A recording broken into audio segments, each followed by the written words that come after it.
Dr. Girish Baisha, member of AWBI and managing trustee of Samas Mahajan, had the great honor of attending the inauguration of Pandit Dindayal Upadhyay Chowk on February 13th, 2025 at 6:30 p.m.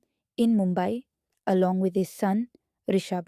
This remarkable initiative by the Lodha Foundation and Shri Mangal Prabhat Lodhaji serves as a heartfelt tribute to a visionary leader whose principles of Antyodaya and integral humanism continue to inspire generations.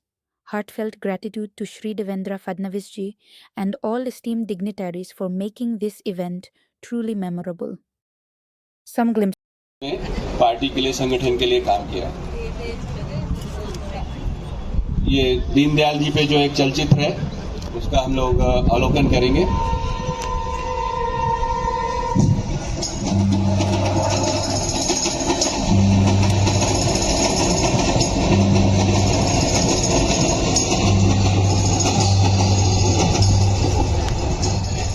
फरवरी 1968 की वो काली स्याह रात, Sealdah express Lucknow Patna के बीच दौड़ी चली जा रही थी। उसके फर्स्ट क्लास के बी कैबिन से एक यात्री उतर चुका था। अकेला रह गया एक और यात्री गहरी नींद में था। कुछ आगे जाकर उसे शायद चिर निद्रा में भेज दिया गया था। दीनदयाल जी सचमुच नहीं रहे थे। आज भी उनकी मृत्यु का रहस्य यूं ही बना हुआ है। एक थ्योरी ये भी दी गई कि उन्हें किसी ने धक्का दे दिया। अभी तक याद तो कुछ हुआ नहीं है, लेकिन शक बना हुआ है कि किसी प्रकार के षड्यंत्र के वे शिकार हुए हों। गुरुजी ने एक चिट्ठी लिखा और राजा साहब जौनपुर के हाथ दी। उनसे कहा कि ये दीनदयाल को देना और उसको बताना कि मेरा संदेश है कि संभाल के जाना। हालांकि पूरा देश और दुनिया के राजनीतिक पंडित उन्हें जनसंघ के पुरोधा के रूप में जानते हैं, लेकिन दीनदयाल जी मूलतः एक स्वयंसेवक थे। वे नेता होने के कारण स्वयंसेवक नहीं थे, वे स्वयंसेवक होने के कारण नेता थे। अपनी मृत्यु से ठीक एक हफ्ते पहले बरेली में उनका जो बौद्धिक वर्ग था, उसमें भी उनका विषय यही था। सुनिए उनकी ही आवाज में 4 फरवरी 1968 का ये उद्बोधन। संपूर्ण व्यवहार कैसे संस्कार और वो व्यवहार कैसे करेंगे इसकी आदत जानी पड़ती है।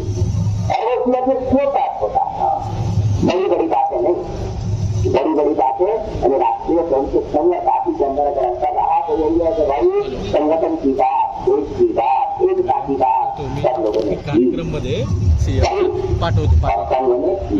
बहुआयामी प्रतिभा के धनी दीनदयाल जी एक प्रचारक, प्रेरक, संगठक, प्रभावी वक्ता, साहित्यकार, अर्थशास्त्री और दार्शनिक तो थे ही।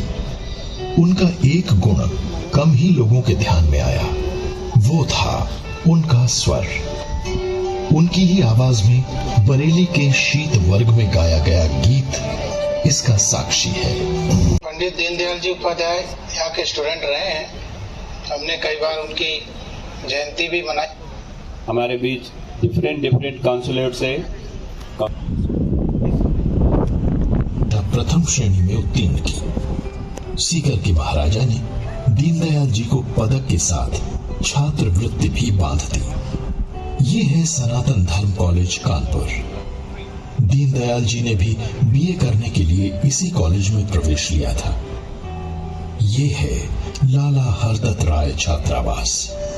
इसके कमरा नंबर 40 में रहता था एक मेधावी छात्र, लगनशील, चुपचाप रहने वाला, बस पढ़ाई से मतलब। नाम था दीनदयाल। दीनदयाल जी हाँ 1937 में बीए के छात्र के रूप में आए और सन 1900 लोढ़ा फाउंडेशन के चेयरपर्सन प्रथम श्रेणी में उत्तीर्ण श्रीमती ज्योति लोढ़ा जी अपना स्थान ग्रहण करें।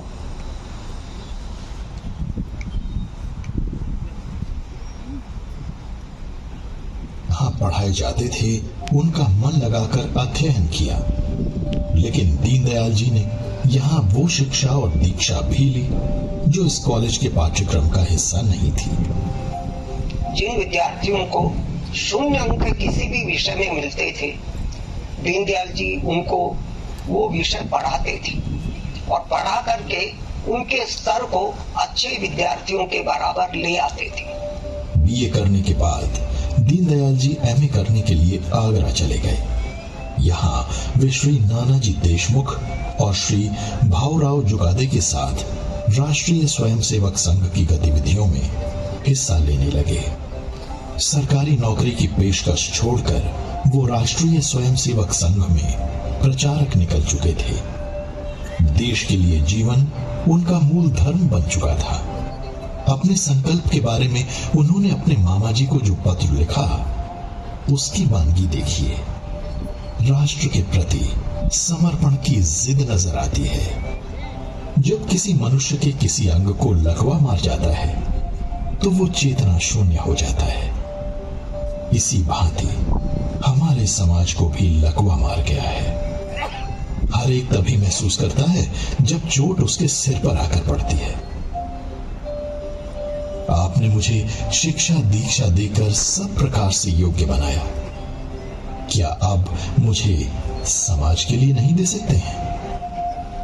जिस समाज के हम उतने ही ऋणी हैं। देश स्वतंत्र हो चुका था, लेकिन समाज संगठित नहीं था। देश में माननीय मुख्यमंत्री जी हम लोगों के बीच पधार रहे हैं। दीनदयाल तो अपनी धुन के उन्होंने